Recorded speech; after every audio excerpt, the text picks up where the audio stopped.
Hello everyone. তো আজকে সকালবেলা ঘুম থেকে উঠে আমার ব্রেকফাস্ট সব কিছুই ডান।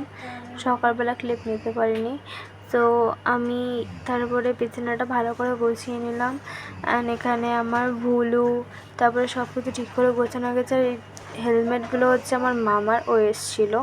তো তারপরে দুপুরবেলা লাঞ্চ করলাম। আজকে মা করেছিল তেলাপিয়া মাছ সর্ষে বাটা দিয়ে, আমার ওয়ান অফ দ্য ফেভারিট এটা। তারপরে দুপুরবেলা একটু ঘুমিয়েছিলাম।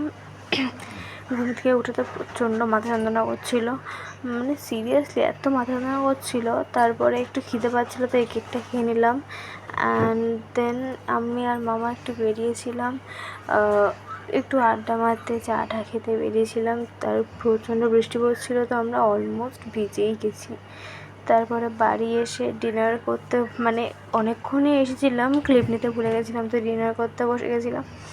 এখানে আমি আমার দিদা বসে বসে ডিনার করছি, অ্যান্ড এখানে আমার মা সবাইকে খেতে দিচ্ছে। অ্যান্ড আজকে ডিনারে হয়েছিল চিকেন আর ভাত। চিকেনটা তো হেভি হয়েছিল।